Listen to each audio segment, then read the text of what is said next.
कैसे हैं आप लोग। पिछले लेक्चर में बात हो चुकी थी रेजिस्टेंस तक। हमने देख लिया था किस किस चीजों पे रेजिस्टेंस डिपेंड करता है। मैंने आपको एक फॉर्मूला बताया था, उसमें एक चीज रह गई थी बताना। ठीक, एल तो आपकी लेंथ थी, ए क्या था आपका एरिया, और रो क्या है, रो होता है आपका डेंसिटी। ठीक है, तो ये फॉर्मूला था जिससे आप आसानी से याद रख सकते हैं किस किस चीजों पे रेजिस्टेंस डिपेंड करती है। अब इस डेंसिटी को आप रिलेट कर सकते हैं आपके अमाउंट ऑफ इलेक्ट्रॉन्स या फ्री इलेक्ट्रॉन्स पे, जिसपे आपकी रेजिस्टेंस इनवर्सली प्रोपोर्शनल होती है। ठीक, और एक डाउट फंस रहा था कि टेम्परेचर इंक्रीज या डिक्रीज करने पे रेजिस्टेंस पे क्या इफेक्ट पड़ेगा। तो रेजिस्टेंस इंक्रीज या डिक्रीज करने पे इफेक्ट जो आपका पड़ता है वो आपका डिक्रीज होती है, सॉरी इंक्रीज होती है रेजिस्टेंस टेम्परेचर इंक्रीज करने पे। क्यों? आपको पता होगा इलेक्ट्रॉन में मोशन होता है और हाई पोटेंशियल से लो पोटेंशियल की तरफ मोशन होता है। तो इलेक्ट्रॉन स्ट्रेट लाइन में तो मोशन करते नहीं है, उनमें कोलिजन होता है, तो वो क्या है रैंडम मूवमेंट करते हैं। टेम्परेचर इंक्रीज होने की वजह से क्या होता है, एनर्जी लॉस स्टार्ट हो जाती है, जिससे इलेक्ट्रॉन की एनर्जी लूज होने लगती है। ठीक, इलेक्ट्रॉन की एनर्जी लूज होने लगती है, जिससे वो क्या करते हैं, उनके ऑब्स्टेकल्स बढ़ते चले जाते हैं, जिससे रेजिस्टेंस इंक्रीज हो जाती है और करंट फ्लो डिक्रीज हो जाता है। इसीलिए टेम्परेचर इंक्रीज करने पे आपका रेजिस्टेंस इंक्रीज होती है। इसके बाद हम बात करते हैं, उसके पहले एक क्वेश्चन है, उसका आंसर आपको कमेंट सेक्शन में देना होगा कि वोल्ट मीटर से हम वोल्टेज मेजर करते हैं, मीटर से हम करंट मेजर करते हैं। तो गैल्वेनोमीटर आपने सुना होगा नाम, तो उससे हम क्या मेजर करते हैं, इसका आंसर आपको कमेंट सेक्शन में देना है। अब बात करते हैं ओम्स लॉ की।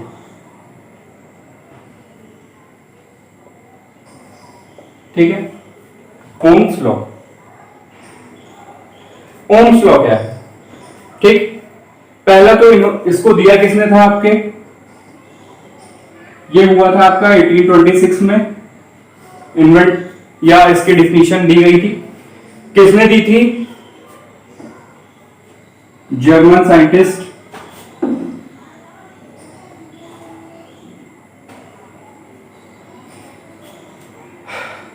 जॉर्ज सिमन्स ओम।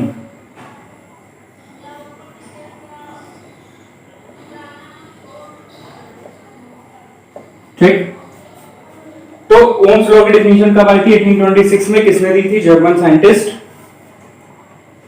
साइंटिस्ट जॉर्ज सिमन्स ओम ने।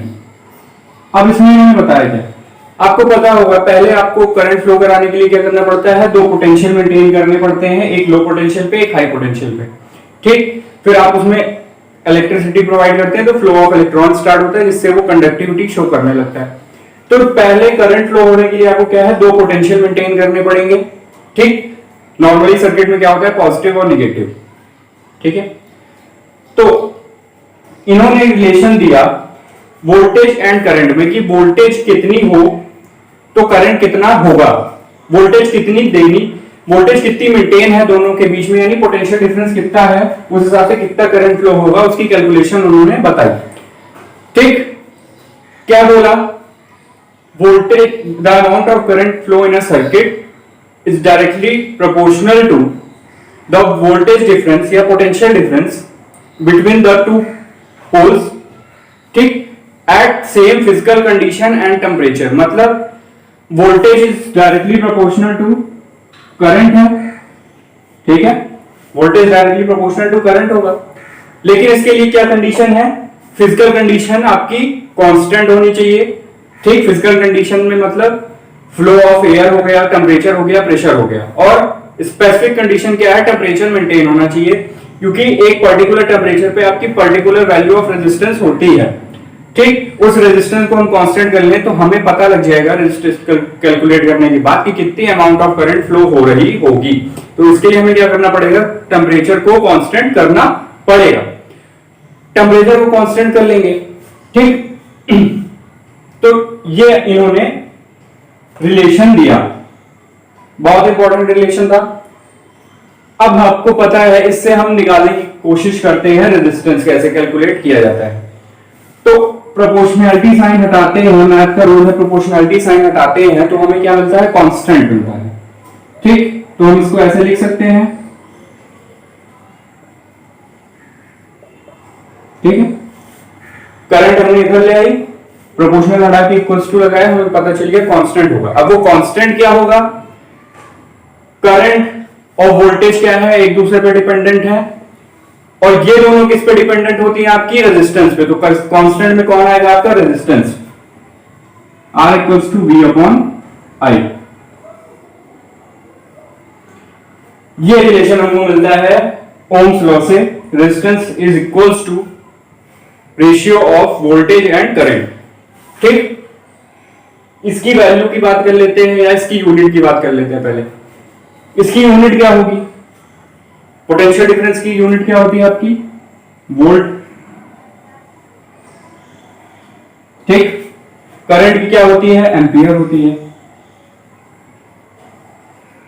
तो वोल्टेज पर एम्पियर, इस यूनिट को इन साइंटिस्ट की इन्वेंट करने की वजह से इनका ही नाम दिया गया, क्या दिया गया, रेजिस्टेंस की वैल्यू निकल के आई ओम। 1 ओम 2 ओम मतलब 1 वोल्ट पर एम्पियर या 2 वोल्ट पर एम्पियर।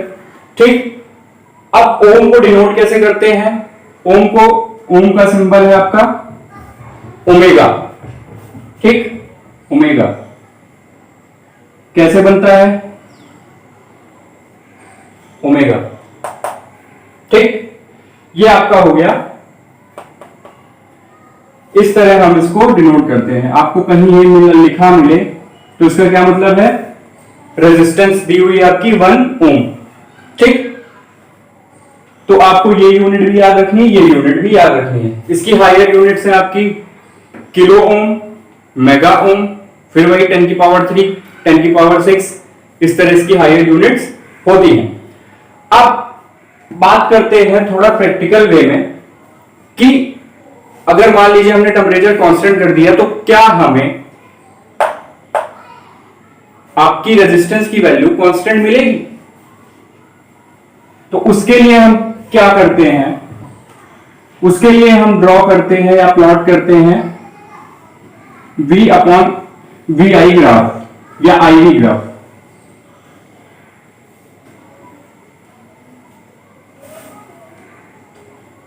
ठीक, IV ग्राफ। ठीक, क्या करते हैं, तो टेम्परेचर कांस्टेंट करने के बाद क्या होगा, तो y एक्स एक्सिस पे हम ले लेते हैं वोल्टेज, I एक्सिस पे ले लेते हैं करंट। ठीक है, और जो हमें वैल्यूज मिली है उसे प्लॉट करना शुरू करते हैं। तो हमें एक स्ट्रेट लाइन मिलती है अगर टेम्परेचर कांस्टेंट होगा तो। ठीक, तो ये क्या बताता है आपका, और ये तो पता ही होगा ग्राफ से कि हर पॉइंट पे वैल्यू क्या होगी। अगर स्ट्रेट लाइन है तो आप दो पॉइंट्स के डिफरेंस का रेशियो लेंगे तो हमेशा आपको क्या मिलेगा, कांस्टेंट मिलेगा। मतलब ये आपका I1 है, ये आपका V1 है, ये आपका I2 है, ये आपका V2 हो गया। तो कहने का मतलब क्या है, I1 बाई V1 बराबर I2 बाई V2, मतलब जो चेंज होगा वो बराबर हो रहा होगा, चाहे यहां पे मेजर करें चाहे यहां पे। ठीक है, जो चेंज आ रहा होगा वो बराबर होगा। अब रेजिस्टेंस की बात कर ली, रेजिस्टेंस क्या है, ऑब्स्टेकल। अब इसके ही इनवर्सली प्रोपोर्शनल होता है रेजिस्टेंस के कंडक्टिविटी। ठीक, कंडक्टिविटी क्या होती है कि रेजिस्टेंस जितना कम होगा कंडक्टिविटी उतनी हाई होगी, मतलब फ्लो ऑफ इलेक्ट्रॉन अच्छा होगा, यानी वो क्या होगा, कंडक्टर होगा। Conductivity related to conductor, conductivity related to conductor, यानी इससे हम क्या कर रहे हैं, कंडक्टर या नॉन कंडक्टर में डिफरेंशिएट कर सकते हैं। ठीक, कंडक्टिविटी हाई होगी तो वो क्या होगा, कंडक्टर होगा, कंडक्टर होगा तो वो क्या होगा, मेटल होगा। कंडक्टिविटी लो होगी तो वो क्या होगा, नॉन मेटल होगा, नॉन मेटल होगा तो वो नॉन मेटल होगा, मतलब नॉन कंडक्टर होगा। तो ये चीज हो गई आपकी। कंडक्टिविटी की बात कर लेते हैं, तो कंडक्टिविटी कंडक्टिविटी, इसको हम C से डिनोट करते हैं। Conductivity is equals to 1/R, यानी ये अपोजिट रिलेशन रखता है रेजिस्टेंस के साथ। अगर रेजिस्टेंस बढ़ रही होगी तो कंडक्टिविटी डिक्रीज कर रही होगी, अगर रेजिस्टेंस डिक्रीज कर रहा होगा तो कंडक्टिविटी इंक्रीज कर रही होगी। ठीक, इसकी यूनिट क्या होगी फिर? तो इसकी यूनिट होती है आपकी 1/ओम, जिसे हम लिख सकते हैं ओम इनवर्स। ठीक है, ओम इनवर्स। ठीक, लेकिन क्या हुआ, ओम इनवर्स लिखने में थोड़ी ठीक नहीं लग रहा था इसकी, क्योंकि हर यूनिट की अपनी स्पेसिफिक, हर क्वांटिटी की अपनी स्पेसिफिक यूनिट होती है। तो इन्होंने क्या किया, इसको चेंज कर दिया, 1/ओम को क्या कर दिया, मो कर दिया। ठीक है, कुछ टाइम तक मोम यूनिट यूज हो रही थी कंडक्टिविटी के लिए, लेकिन उसके बाद क्या हुआ, एक स्पेसिफिक यूनिट आई जिसे हम क्या बोलते हैं, साइमन। ठीक है, साइमन। ठीक, तो रेजिस्टेंस की यूनिट क्या हो गई, ओम हो गई, कंडक्टिविटी की क्या हो गई, साइमन हो गई। अब आगे चलते हैं एक्सपेरिमेंटल वेरिफिकेशन पे।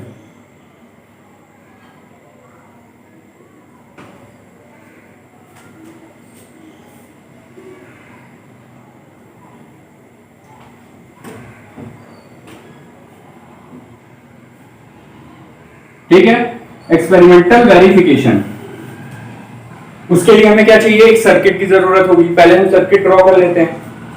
तो सर्किट में सबसे पहली चीज होनी चाहिए हमारे पास पावर सोर्स।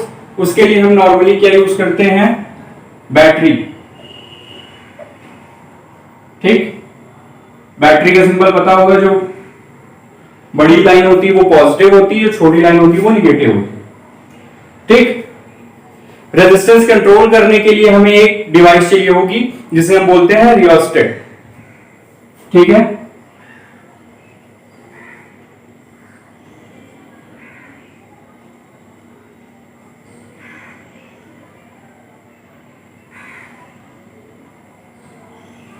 रियोस्टेट का काम क्या होता है, इसको हम सिंबल से डिनोट करते हैं RH। इसका काम क्या होता है, सर्किट में अकॉर्डिंग टू यूज रेजिस्टेंस को इंक्रीज या डिक्रीज करना। एक ये बॉक्स टाइप का होता है जिसमें 1 ओम, 2 ओम, 3 ओम के बटन्स होते हैं। जिस बटन को आप कनेक्ट कर देंगे उतना रेजिस्टेंस सर्किट में इंड्यूस हो रहा होगा। ठीक, ये आपकी रियोस्टेट हो गई। फिर क्या होगा, एक की लगा देते हैं। ठीक, की हो गई। और क्या होगा, की होने के बाद अब आप इलेक्ट्रिसिटी देखनी है तो आप एक बल्ब यूज कर सकते हैं कि रेजिस्टेंस का क्या इफेक्ट पड़ रहा है, उसके लिए आप क्या कर सकते हैं, बल्ब कनेक्ट कर सकते हैं। ठीक, फिर उसके बाद क्या होगा, लेकिन जो हम वायर यूज कर रहे हैं उसकी भी क्या होगी, कुछ रेजिस्टेंस होगी। क्यों, resistance is directly proportional to length. Length increase होगी तो रेजिस्टेंस इंक्रीज होगा। तो वायर की लेंथ आप देख सकते हैं, वायर की लेंथ ज्यादा होती है तो उसका भी कुछ रेजिस्टेंस होगा, तो उसको भी कंसीडर कर लेते हैं। ये आपका वायर का रेजिस्टेंस हो गया। ठीक, हाँ, अब अगर आप चाहें तो बल्ब को रिप्लेस कर सकते हैं किससे, अच्छे से आपको अगर मेजरमेंट करनी है तो आप इसमें क्या लगा सकते हैं, कल बात हुई थी करंट मेजर करने के लिए एमीटर। ठीक है, तो एमीटर कनेक्ट कर लेते हैं। और पोटेंशियल मेजर करने के लिए, करंट फ्लो हो रही है तो पोटेंशियल मेजर करने के लिए वोल्ट मीटर कनेक्ट कर लेते हैं पैरेलल में वायर पे, जिससे हमें पता चल जाएगा कितना पोटेंशियल है। तो ये आपकी बैटरी हो गई, रियोस्टेट हो गया, की हो गई, एमीटर हो गया, रेजिस्टेंस हो गया। ठीक, और वोल्ट मीटर हो गया। अब स्टार्टिंग कहां से होगी, ये तो आपके कंपोनेंट्स हो गए। स्टार्टिंग होगी आपकी, आपका रेजिस्टेंस रियोस्टेट से हाई होगा, करंट आपका डिफ्लेक्शन जो होगा वो आपका कम होगा। डिफ्लेक्शन करंट का जो होगा एमीटर का वो आपका कम होगा। क्यों? रेजिस्टेंस हाई है तो करंट ज्यादा फ्लो नहीं हो पा रही होगी। फिर आप क्या करेंगे, उस पॉइंट पे वैल्यू लेंगे, रेजिस्टेंस कम करेंगे, फिर आप डिफ्लेक्शन देखेंगे एमीटर में और वोल्टमीटर में, फिर आप रेजिस्टेंस कम करेंगे, फिर वोल्टमीटर और एमीटर में डिफ्लेक्शन लेंगे। तो इस तरह सेट्स ऑफ वैल्यूज मिल जाएंगी। तो मान लेते हैं हमें मिली I1 V1, I2 V2 और I3 V3। ठीक, स्ट्रेट लाइन बनाने के लिए 3 पॉइंट्स की जरूरत होती है। ठीक है, तो हमने 3 पॉइंट्स ले लिए, आप चाहे 5 भी ले सकते हैं। ठीक है, तो ये आपका सर्किट हो गया। अब आपको करना क्या है, टेबल बनानी है। एक आपकी बनेगी V की, एक आपकी बनेगी I की और एक आपकी बनेगी V/I की, जिससे आप रेजिस्टेंस देखेंगे कि कांस्टेंट है कि नहीं। ठीक है, रेजिस्टेंस आप देख कौन सा रहे हैं, ये वायर वाला रेजिस्टेंस। क्यों? इसको तो आप कंट्रोल कर रहे हैं, लेकिन वायर वाला क्या है, अपने आप कंट्रोलिंग होती है वायर वाले रेजिस्टेंस की, तो उसकी आपकी वैल्यू मेजर होगी। ठीक, तो VI और V/I। फिर क्या करेंगे, आप इन वैल्यूज से ग्राफ प्लॉट करेंगे। ठीक है, वैल्यू से आप ग्राफ प्लॉट करेंगे। ये आपका I है, ये आपका V है। ठीक, क्या होगा, मान लेते हैं ये आपका I1 है, ये आपका I2 है, ये आपका I3 है, ये आपका V1 है, ये V2 है और ये V3 है। ठीक है, जब आप ग्राफ प्लॉट करेंगे, अगर आपको स्ट्रेट लाइन मिल रही है तो आपका क्या है, इवैल्यूएशन सब सही है, जो आपने वैल्यूज निकाली है वो आपकी करेक्ट है। लेकिन अगर आपको स्ट्रेट लाइन नहीं मिल रही है तो आपके में एरर होगी। ठीक है, तो आपको उसको फिर से रीडिंग लेनी पड़ेगी। अगर आपको स्ट्रेट लाइन मिल गई तो आपका एक्सपेरिमेंट जो है वो करेक्ट है। ठीक, फिर क्या होगा, स्ट्रेट लाइन में आपको स्लोप मेजर करना है। स्लोप मतलब यही V/I। कैसे मेजर करेंगे, on the basis of graph. अगर इसको हटा देते हैं तो इसको हटा देते हैं तो इस ग्राफ से कैसे मेजर करते हैं उसको देख लेते हैं। तो स्लोप कैसे मेजर हो रहा था, final point minus initial point. तो पहले इन दोनों के बीच का स्लोप मेजर कर लेते हैं। तो मतलब I3 minus I2 upon V3 minus V2। ठीक, ये क्या हो जाएगा, del I upon del V। ठीक है, लेकिन रेजिस्टेंस क्या होता है, del V upon del I। ठीक, तो ये आप क्या मेजर कर रहे हैं, कंडक्टिविटी। इसको आप इनवर्सली प्रोपोर्शनल कर लेंगे तो आपको क्या मिल जाएगा, रेजिस्टेंस मिल जाएगी, आपको कांस्टेंट वैल्यू मिल जाएगी। तो आप क्या देखेंगे, अगर आपको स्ट्रेट लाइन मिल रही होगी तो ये जो आपका स्लोप आ रहा होगा ये वाला, और जो दूसरा आप मेजर करेंगे कौन सा, I2 minus I1 upon V2 minus V1, ये भी क्या होगा, del I upon del V। इन दोनों की वैल्यू आपको क्या मिलेगी, कांस्टेंट मिल रही होगी। ठीक है, कांस्टेंट मिल रही होगी, तभी आपका क्या होगा, ओम्स लॉ वेरीफाई हो पाए। तो एक तरह से कह सकते हैं ये एक्सपेरिमेंटल वेरिफिकेशन है किसका, ओम्स लॉ का। और इसको हम बोलते हैं स्लोप ऑफ लाइन। ठीक, कैसे मेजर होता है, मान लीजिए आपको 2 पॉइंट के बीच में स्लोप मेजर करना है ये, तो change in y upon change in x। y में चेंज क्या हो रहा था, इनिशियल क्या था आपका I2, फाइनल क्या है I3। Final minus initial I3 minus I2 upon final minus initial V3 minus V2, ये आपको क्या दे देगा, स्लोप की वैल्यू। तो ये हो गया आपका एक्सपेरिमेंटल वेरिफिकेशन। ठीक है, अब आगे चलते हैं। अब इस बेसिस पे 2 तरह के आपके डिवाइसेस होते हैं, एक होते हैं ओमिक डिवाइसेस, एक होते हैं non ohmic devices.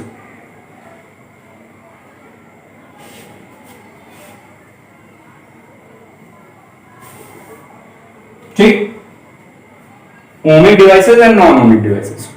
Ohmic devices कौन से होते हैं,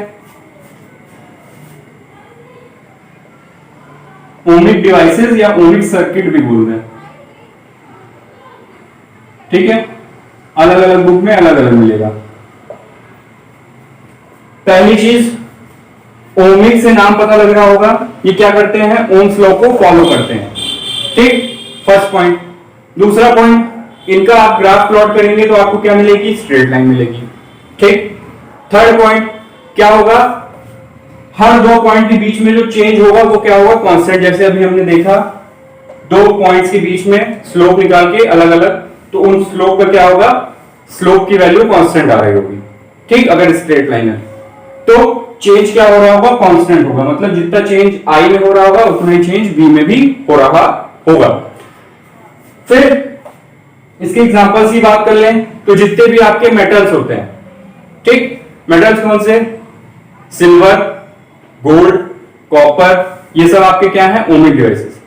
ठीक, नॉन ओमिक डिवाइसेस कौन से होते हैं, जो आपके ओम्स लॉ को फॉलो नहीं करते। मतलब इनका ग्राफ क्या होगा, स्ट्रेट लाइन नहीं होगा और कुछ भी हो सकता है। मान लीजिए कर्व हो गया, कर्व, ये भी क्या है आपका non ohmic devices, Ohm's law को फॉलो नहीं कर रहा। मतलब इसमें चेंज क्या है, कांस्टेंट नहीं है, चेंज कांस्टेंट नहीं है।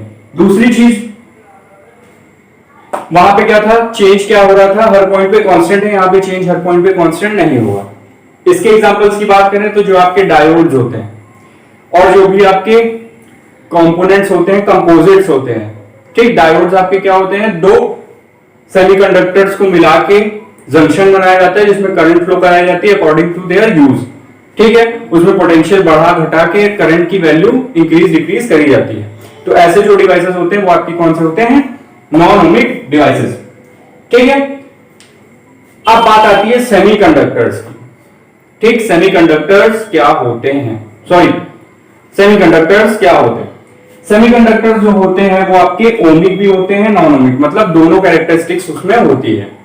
ठीक, कंडक्टिविटी कंडक्टर से कम होती है, नॉन इंसुलेटर से आपकी ज्यादा होती है। ठीक, बीच की होती है। एग्जांपल्स की बात करें तो आपके सिलिकॉन हो गया, जर्मेनियम हो गया, जो भी आपके सेमी मेटेलिक आते हैं, मेटल्स और नॉन मेटल्स के बीच में जो आपके 8 एलिमेंट्स होते हैं वो आपके क्या हैं, सेमीकंडक्टर्स।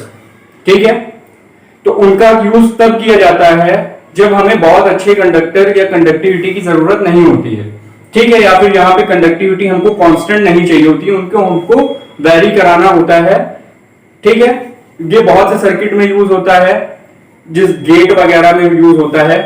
ठीक, गेट क्या होता है वो आगे की बात। तो अब बात आती है सुपर कंडक्टर्स की। तो आज का टॉपिक यही फिनिश करते हैं। अब नेक्स्ट टॉपिक में मिलेंगे, नेक्स्ट लेक्चर में सुपर कंडक्टर्स के साथ। तो इतना आप देख लीजिएगा, इसमें से आपको क्वेश्चन मिलेगा जरूर ohmic and non ohmic circuits में डिफरेंस का। ठीक, और क्या मिल सकता है, एक्सपेरिमेंटल वेरिफिकेशन पूछ लेता है विथ ओम्स लॉ डेफिनेशन के साथ। तो डेफिनेशन आपको एज इट इज लिखनी है, जो आपको बुक में दी हुई है, अच्छे से याद कर लीजिएगा, क्योंकि लॉ की जो स्टेटमेंट होती है वो आप चेंज नहीं कर सकते। ठीक है, बाकी डिफिनेशन तो आप अपने हिसाब से बना सकते हैं, लेकिन जो लॉ दिए जाते हैं उसकी डिफिनेशन एज इट इज लिखनी पड़ती, नहीं तो आपके नंबर कट जाएंगे। तो इतना आपको आप करके रखना है। अब नेक्स्ट लेक्चर में हम मिलेंगे सुपर कंडक्टर्स वाले टॉपिक के साथ। तो आज के लिए इतना ही, थैंक यू।